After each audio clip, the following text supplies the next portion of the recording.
تو عیسیٰ علیہ السلام کی شریعت اور عیسیٰ علیہ السلام کی کتاب دونوں عملاً طور پر منسوخ ہو گئے۔ اب تورات پر انجیل پر عمل کر کے تو اللہ کی رضا حاصل نہیں کی جا سکتی، عیسیٰ علیہ الصلوۃ والتسلیم کی شریعت پر عمل کر کے اللہ کی رضا حاصل نہیں کی جا سکتی۔ لیکن اس امت کے اندر یعنی نبی پاک صلی اللہ علیہ وسلم کو جو دین دیا، الگ سرے سے جو دیا، کچھ چیزیں اس میں کامن بھی ہیں جو سابقہ شریعتوں میں بھی تھی، کچھ کے اندر اللہ تبارک و تعالیٰ نے ترامیم کے ساتھ بھی قانون دیا۔ اس کے اندر ایک یہ چیز بھی ہے، اس دین کا حصہ ہے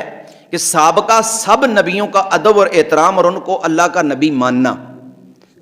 مسلمان کے لیے ایسا ایک وسعت والا پیغام ہے یا شریعت ہے، قانون ہے کہ ہر نبی کو ماننا بھی ہے، اور اس پر جو کتاب نازل ہوئی، جو صحیفہ نازل ہوا، جو پیغام نازل ہوا، اس کو اپنے وقت کے اندر برحق ماننا۔ جس وقت میں جس جگہ میں جو کتاب اور جو شریعت نازل ہوئی وہ برحق نازل ہوئی ہے، اس کو برحق ماننا یہ مسلمان کا ایک بنیادی اسلام جسے کہتے ہیں ضروریات دین کا ابتدائی چیپٹر ہے۔ اسی کو ہم ایمان مفصل اور ایمان مجمل کے اندر پڑھتے ہیں۔ یہ ہمارے ایمان کا بنیادی حصہ ہے کہ ہر نبی کو برحق ماننا، لیکن قانون صرف نبی پاک صلی اللہ تعالیٰ علیہ وآلہ وسلم کا۔ اب منشاء خداوندی کے اندر نہ کوئی اس کے بعد دین اور ہے، اگر دین بدلی ہوتا تو پھر کوئی نبی بھی اور آتا۔ طریقہ کار اللہ تعالیٰ اگر تبدیل فرماتا اپنی مخلوق کو اپنے پاس بلانے کا، تو اس طریقہ کار کو پہنچانے کے لیے انتخاب کیا جاتا کسی اور شخص کا حضور کے بعد۔ اب قیامت تک 14 صدیاں ہیں یا 14,000 صدیاں بھی ہوں، حقیقی تو اس کا علم اللہ کو ہی ہے کہ کب قیامت قائم ہوگی، لیکن سرکار علیہ الصلوۃ والتسلیم کے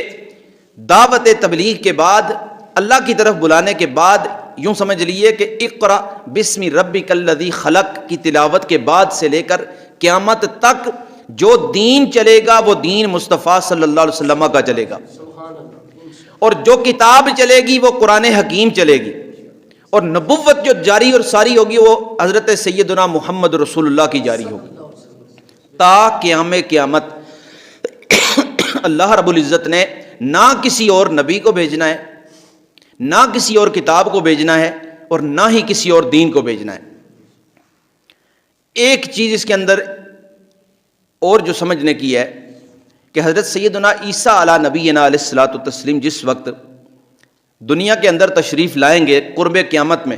کیونکہ آپ کو زندہ آسمان پر اٹھایا گیا ہے، آپ کا وصال نہیں ہوا، آپ اپنی قبر منور میں نہیں گئے، آپ فوت نہیں ہوئے، یعنی آپ کو زندہ آسمان پر اٹھایا گیا، تو قرب قیامت آپ جب زمین پر تشریف لائیں گے تو یہ ایک اعتراض ہو سکتا ہے کہ اگر نبی پاک صلی اللہ علیہ وسلم آخری نبی ہیں تو پھر قرب قیامت عیسیٰ علیہ السلام دوبارہ کیوں آئیں گے؟ تو اس کا جواب یہ ہے، میں نے پہلے اسی لیے عرض کیا ہے کہ نبوت کے لیے ساتھ نبوت کی ذمہ داریاں بھی ہوتی ہیں۔ اب جب عیسیٰ علیہ السلام دوبارہ آئیں گے تو وہ اپنی علیحدہ ذمہ داریاں لے کر نہیں آئیں گے، کوئی الگ کتاب لے کر نہیں آئیں گے، کوئی الگ دین لے کر نہیں آئیں گے، اپنی ذات کے اندر وہ اپنے رب کے پیغمبر ہوں گے، لیکن اس امت میں آ کر وہ مصطفیٰ کریم کے امتی بن کر کے آئیں گے۔ جو بھی ان کی ایکٹیویٹی ہوگی 40 سال تک یا جتنا بھی عرصہ اللہ کو اور اس کے رسول کو بہتر معلوم ہے، اس تمام دورانیے کے اندر عیسیٰ علیہ نبینا علیہ الصلوۃ والتسلیم حضور کے دین کے مطابق ہی اپنے سارے کام جاری فرمائیں گے۔ نمازیں حضور کے دین کی طرح 5 ہوں گی، قرآن یہی ہوگا، جہاد کے احکام یہی ہوں گے، معیشت معاشرت یہی ہوگی۔